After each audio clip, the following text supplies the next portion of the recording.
E eu quero ler com você o texto que está em Mateus, capítulo 5, versos 13 a 16. Mateus, capítulo 5, versos 13 a 16. Senhor Jesus Cristo ainda está proferindo o seu sermão, conhecido como Sermão do Monte. E depois de pronunciar as bem-aventuranças, Jesus diz assim: Vós sois o sal da terra. Ora, se o sal vier a ser insípido, como lhe restaurar o sabor? Para nada mais presta, senão para, lançado fora, ser pisado pelos homens. Vós sois a luz do mundo. Não se pode esconder a cidade edificada sobre um monte, nem se acende uma candeia para colocá-la debaixo do alqueire, mas no velador, e alumia a todos os que se encontram na casa. Assim brilhe também a vossa luz diante dos homens, para que vejam as vossas boas obras e glorifiquem a vosso Pai que está nos céus. Eu quero conversar um pouco com vocês hoje sobre o tema uma igreja influenciadora. Uma igreja influenciadora. No texto que nós acabamos de ler, Jesus deixa de pronunciar as bênçãos, as bem-aventuranças, para tratar das responsabilidades. Ele faz uma transição daquilo que somos para aquilo que devemos fazer. Fica claro pelo ensino do Senhor Jesus Cristo que a igreja que foi tirada do mundo, está no mundo, não é do mundo, mas é enviada de volta ao mundo como testemunha no mundo. Desta forma, a igreja e o mundo são diametralmente opostos, absolutamente diferentes. A igreja que tenta ganhar o mundo, imitando o mundo, não entendeu a sua vocação.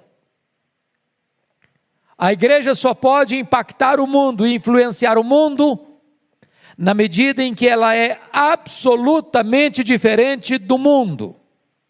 Por isso a Bíblia exorta: aquele que quiser ser amigo do mundo, constitui-se em inimigo de Deus. Aquele que ama o mundo, o amor do Pai não está nele. E a ordem categórica é: não vos conformeis com este mundo ou com este século. Na verdade, nas bem-aventuranças, Jesus Cristo já deixou claro que o mundo odeia a igreja e persegue a igreja, mas a igreja é chamada a servir ao mundo, que a odeia e a persegue.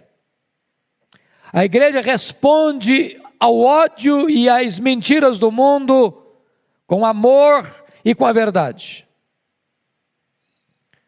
É curioso perceber ainda que as duas metáforas usadas por Jesus, o sal e a luz, ao serem usados, tanto o sal quanto a luz se desgastam neste uso. Em outras palavras, Jesus está querendo nos mostrar que a nossa espiritualidade não pode ser egocêntrica.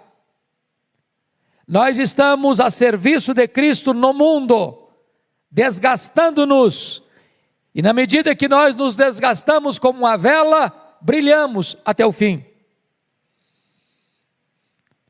É curioso que nas duas metáforas usadas por Jesus, sal e luz, descreve com total clareza que o sal exerce a sua influência internamente, sem ser visto, mas a luz exerce a sua influência externamente, sem que ela deixe de ser vista.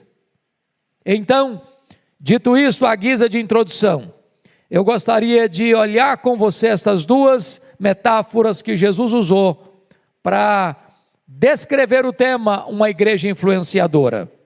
A primeira figura é a igreja como sal da terra. Confira comigo o verso 13. Vós sois o sal da terra. Ora, se o sal vier a ser insípido, como lhe restaurar o sabor? Para nada mais presta, senão para lançado fora, ser pisado pelos homens. Vejam vocês que assim como o sal é diferente do local, do alimento onde ele é colocado, assim também a igreja é diferente do mundo onde ela está inserida. E esta figura do sal enseja-nos algumas lições. Em primeiro lugar, o sal é antisséptico e o sal inibe a decomposição. Essa é a primeira característica do sal. E esta figura usada por Jesus, certamente, era mais eloquente naquela época do que podemos compreender hoje, porque esse texto está escrito num período que pré-existiu a refrigeração. Desta forma, a única maneira de preservar naquela época os alimentos da decomposição era o uso do sal.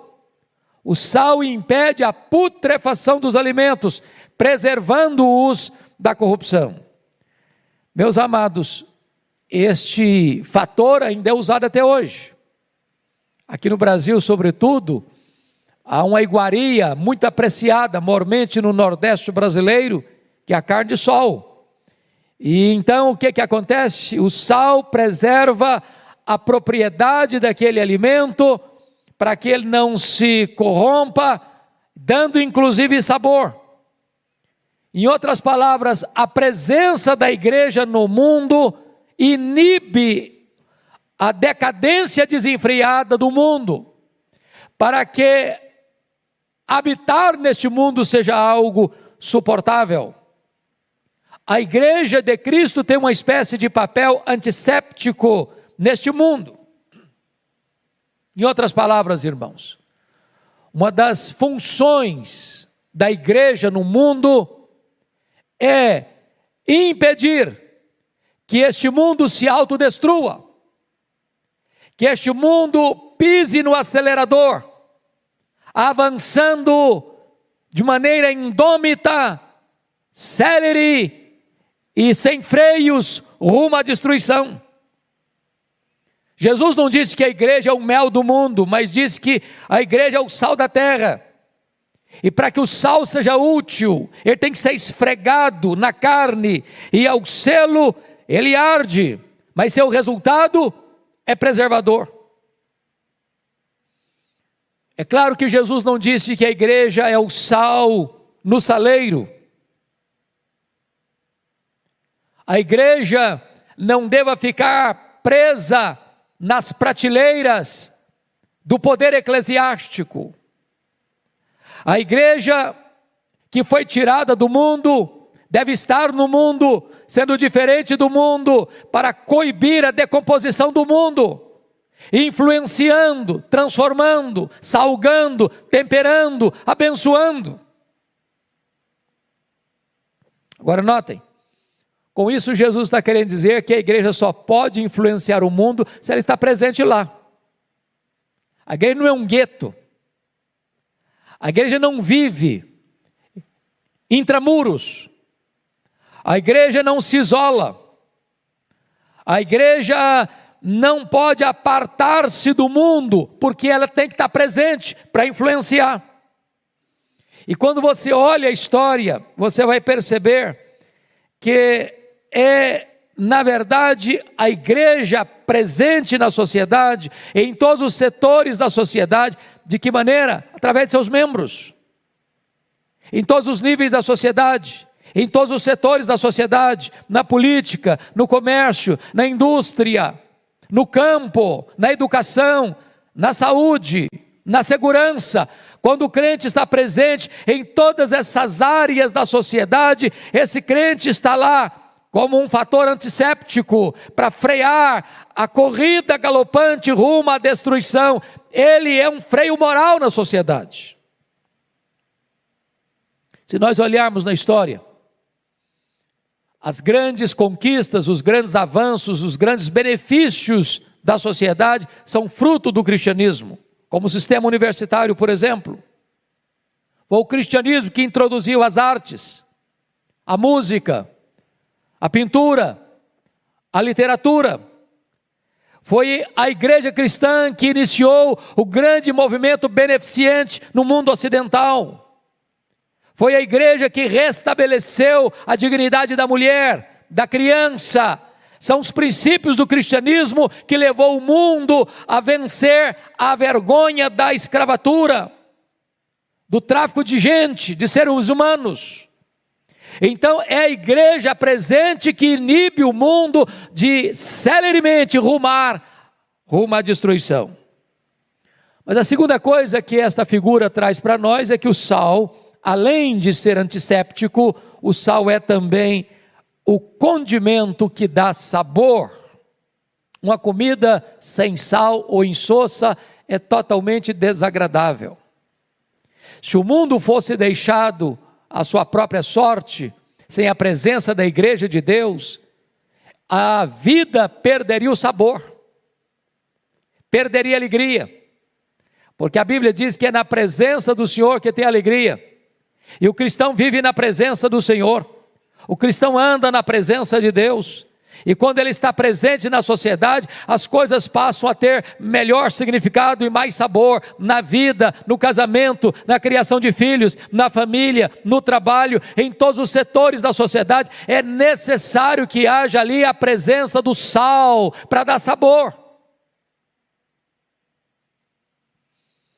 É bem verdade que o que estraga, o que arruína, o que apodrece, o que faz cheirar mal, o que torna o ambiente insuportável, é o pecado. O pecado é maligníssimo, o pecado cansa, o pecado adoece, o pecado enfraquece, o pecado tira o sabor da vida, o pecado leva as pessoas a desistirem da própria vida. É por isso que a presença da igreja é tão importante, porque é a presença da igreja que dá sentido à vida e dá sabor, porque a igreja apresenta Jesus, aquele que pode transformar, aquele que pode libertar, aquele que pode perdoar, aquele que pode salvar. Por outro lado, pegando a figura, se uma comida sem sal é intragável, uma comida salgada demais também é insuportável. É por isso que a presença da igreja precisa ser uma presença doce, ao mesmo tempo que ela é sal. É uma presença agradável e não intolerável. Não é com legalismo, não é com farisaísmo, não é com falsa espiritualidade, não é apontando o dedo, não é sendo uma igreja que oprime em vez de trazer a vida plena, abundante, maiúscula que temos em Cristo Jesus. Mas a terceira coisa que esse texto pode nos sugerir, que a figura do sal, além de ser antisséptico, além de dar sabor, o sal provoca sede. Provoca sede. E é interessante isso, porque a ideia aqui é de que nós vivemos num mundo caído, que não tem apetência pelas coisas espirituais, que não tem sabor pelas coisas lá do céu, que não tem apetite pelas realidades espirituais. E quando o crente, com a sua vida, com o seu testemunho, com a sua maneira de viver na família, no trabalho, nos seus negócios, no seu lazer, na sua comunidade, no seu bairro, na sua vizinhança, entre a sua parentela, a vida dele é tão bela que as pessoas olham e dizem: o que está acontecendo com essa pessoa? Por que ele é assim? Por que ele é tão diferente? Como está escrito lá em Atos dos Apóstolos, capítulo 2, a igreja contava com a simpatia de todo o povo, e enquanto isso o Senhor ia acrescentando dia a dia os que iam sendo salvos. Mas ainda, o sal, para ser útil, ele precisa conservar a sua salinidade. Jesus Cristo alertou sobre isso. Se o sal vier a ser insípido, como lhe restaurar o sabor? Para nada mais presta, senão para lançado fora, ser pisado pelos homens. Na verdade, a eficácia do sal é condicional. O sal só é útil se ele conservar a sua salinidade. E é curioso entender isso, porque o cloreto de sódio é um produto químico muito estável, resistente a quase todos os ataques. Porém, não obstante, pode ser contaminado por impurezas, tornando-se então inútil ou até mesmo perigoso. Se o cristão perder a sua pureza, se ele se imiscuir e se misturar com aquilo que não é compatível com a fé cristã, na sua crença, nos seus valores, na sua vida, na sua prática, e a vida dele perder essa característica de ser íntegro, de ser legítimo, de ser puro, de ser um representante do Cristo vivo no meio da sociedade, ele perde a sua salinidade, e perdendo a sua salinidade, perdendo a irrepreensibilidade do seu testemunho, ele não tem mais utilidade nem para ser adubo, precisa ser chão para ser pisado pelos homens.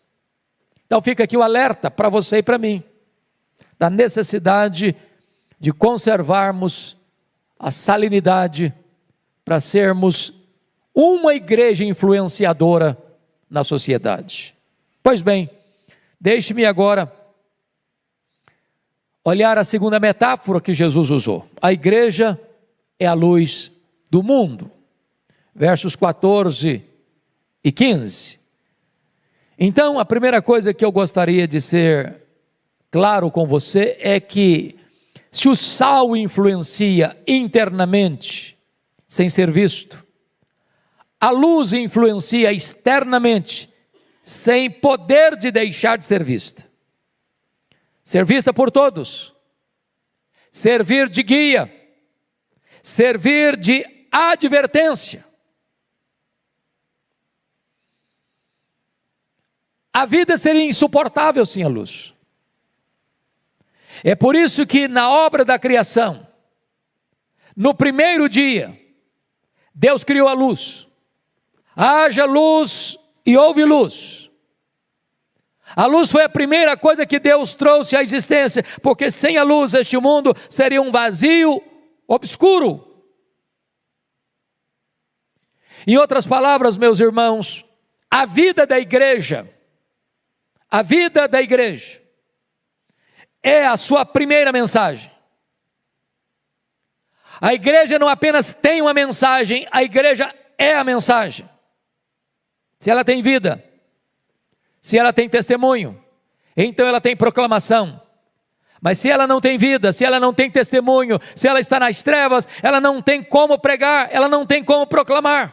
Sabe por quê? Porque a vida precede o trabalho, o exemplo é mais importante do que a atividade. O apóstolo Paulo, escrevendo aos Filipenses capítulo 2, verso 15, ele diz que nós devemos resplandecer como luzeiros neste mundo, de tal forma que a luz, para ser útil, ela não pode ser escondida, nem debaixo do alqueire, nem debaixo da cama.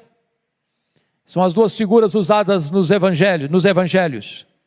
Talvez alqueire, uma medida de cereais, apontando para o comércio, para o lucro, para o dinheiro, e a cama apontando para o descanso ou para o prazer. Nós não podemos esconder essa luz, abafar essa luz, seja na forma de lidarmos com dinheiro, seja na forma de lidarmos com sexo ou com prazer. As duas áreas podem atingir o nosso testemunho como luzeiros deste mundo. Então, eu gostaria que nós olhássemos aqui algumas lições dessa metáfora usada por Jesus. A primeira delas é que a luz, em qualquer lugar do mundo, é símbolo da verdade. O mundo jaz do maligno. E o maligno é o pai da mentira. Seu reino é um reino de trevas. Há mentiras filosóficas, há mentiras morais, há mentiras espirituais. E desta forma, queridos irmãos, as pessoas são prisioneiras pelo engano desta mentira. A verdade traz luz, a verdade é luz. E diz a Bíblia que a luz resplandece nas trevas e as trevas não prevaleceram contra ela. O mundo jaz nas trevas. E estas trevas não são ignorância. Porque há muitas pessoas que galgam os degraus mais altos do saber humano. Chegam ao apogeu da academia, do conhecimento, das artes, da ciência, do saber. E não obstante estarem no pico dos montes do saber humano, ainda jazem mergulhadas num caudal de trevas. Porque essas trevas são morais e espirituais também, e sobretudo. A presença da igreja, portanto, aponta o caminho da verdade, porque prega Jesus e Ele é a verdade, porque abre a Escritura e expõe a Escritura, e a Escritura, a palavra de Deus, é a verdade. E quando o homem tem um encontro com Cristo, ele não anda mais em trevas, ele não fica perdido, sem rumo, sem direção na vida, porque aquele que segue a luz sabe para onde vai, ele não cai em abismos. Mas em segundo lugar, no mundo inteiro a luz é símbolo de pureza, de impureza. A luz é símbolo de pureza. A escuridão, as trevas escondem a sujeira do pecado. O pecado é imundo, a iniquidade se aninha sob as asas da escuridão. Na escuridão do coração humano, sem Cristo e não regenerado pelo Espírito Santo, ali está aninhado todos os maus desejos, todos os maus desígnios, o adultério, o roubo, o assassinato, a mentira, a maldade, a promiscuidade, tudo isso está lá de trás das cortinas, na escuridão. Até que chegue a luz, até que a luz acende, e as pessoas podem ver onde está a sujeira. A presença da igreja, com o seu testemunho, com a sua pregação, traz luz, traz direção, aponta para a sujeira e aponta também para a forma do homem encontrar a purificação, que está no sangue do Cordeiro, no sangue de Jesus. Mas em terceiro lugar, a luz é símbolo de vida. Notem isso, não tem vida sem luz. Se você parar para perceber, não haverá luz, não houver a luz, com certeza não haveria o fenômeno da fotossíntese. Sem fotossíntese não haveria plantas. Se não houvesse plantas, não haveria oxigenação. Se não houvesse oxigenação, não haveria condição de sobrevivermos. Então veja você que é a luz que produz a vida, que fertiliza o solo, as plantas. Essa figura aponta para a igreja precisa brilhar, e na medida que ela brilha, resplandecendo a glória de Deus, na medida que ela brilha, refletindo a luz do seu Senhor, que é a verdadeira luz que vindo ao mundo ilumina todo homem, aí começa a existir vida. Vale destacar que Jesus Cristo no Evangelho de João usou 7 afirmações muito interessantes para se autodefinir. Ele diz assim: eu sou o pão da vida, eu sou a luz do mundo, eu sou a porta, eu sou o bom pastor, eu sou a ressurreição e a vida, eu sou o caminho e a verdade e a vida, eu sou a videira verdadeira. Porém, destas 7 figuras, uma delas ele reparte conosco. Ele disse em João 8,12, eu sou a luz do mundo. Mas ele diz aqui em Mateus 5,14, vós sois a luz do mundo. É importante você entender isso, porque a igreja não é luz do mundo na mesma medida em que Jesus é luz do mundo. E eu vou lhe fazer uma pergunta muito simplória. O sol brilha? E a sua resposta óbvia é: claro que brilha. Por que o sol brilha? Porque o sol tem luz própria. Jesus é a luz verdadeira porque ele é o sol da justiça, ele tem luz própria. Deixe-me fazer uma segunda pergunta: a lua brilha? E você responde sim, a lua brilha. Mas como a lua brilha? A lua não tem luz própria. A lua só brilha na medida em que ela reflete a luz do sol. Pois eu quero lhe dizer que a igreja não é luz do mundo, como Jesus é luz do mundo. A igreja só é luz do mundo na medida em que ela reflete a luz de Cristo, porque Ele é o sol da justiça. Quando a igreja está presente, ela comunica a vida, porque ela reflete a luz daquele que é a vida. Mas ainda em quarto lugar, a luz é símbolo de direção. Quando você está viajando de avião, está voando, e você vai pousar em qualquer aeroporto do Brasil ou do mundo, se tiver de noite, você vai ver que aquela pista está ladeada por luzes, para apontar certa pista para o piloto pousar com segurança. A luz aponta o caminho, aponta a direção, traz segurança. Quem anda na luz não tropeça, porque Jesus é a luz do mundo. Se você andar com Ele, você não tropeça, você sabe onde vai. Mas mais do que isso, de apontar direção, em quinto lugar, a luz é símbolo de alerta. Quando você está viajando de carro pelas noites nas estradas brasileiras, cheias de curvas e nem tão bem conservadas, você vai perceber que onde há um buraco maior, ou onde há uma cratera maior, ou onde há um problema maior, há uma luz apontando: olha, para, freia, diminua a velocidade, tem perigo aqui, está apontando o risco, apontando o perigo.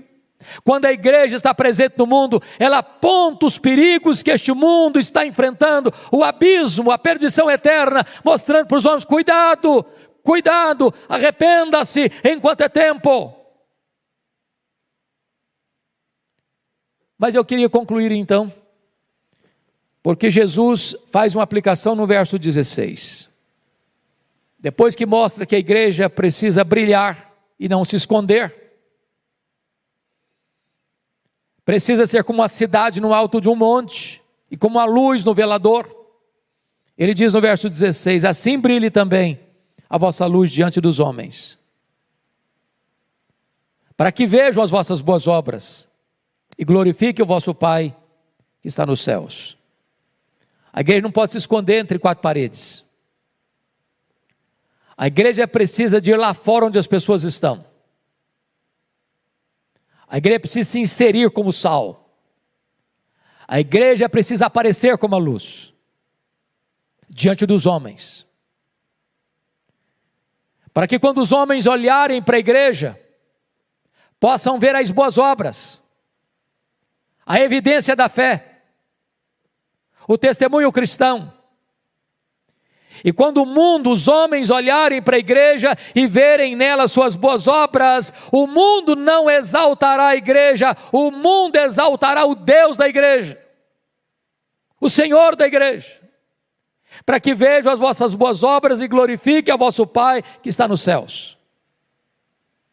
A igreja não foi chamada a fazer propaganda dela mesma, a aplaudir a ela mesma, a glorificar a ela mesma, a exaltar a ela mesma. A igreja foi tirada do mundo para estar no mundo, não sendo do mundo, para testemunhar ao mundo. E na medida em que ela vive, e na medida em que ela prega, e na medida em que ela exerce misericórdia, os homens veem as suas boas obras e reconhecem que a razão de ser desta igreja é a presença de Deus, é a glória de Deus, é a bondade de Deus. E os homens são endereçados não a glorificar a igreja, mas a glorificar o Deus da igreja.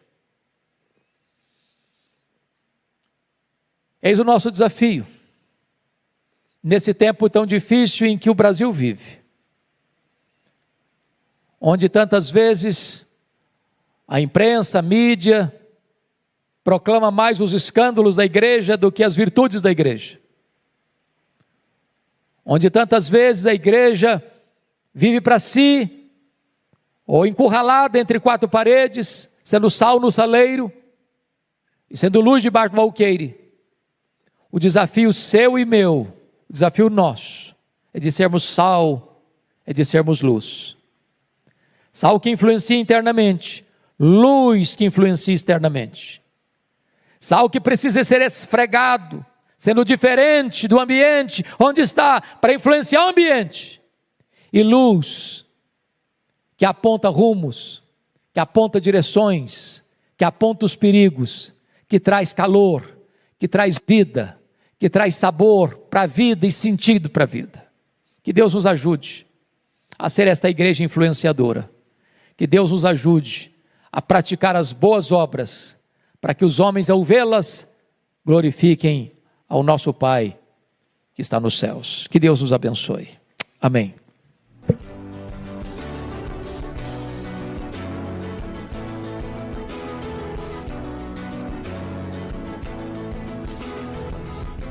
Palavra da Verdade, com Hernandes Dias Lopes.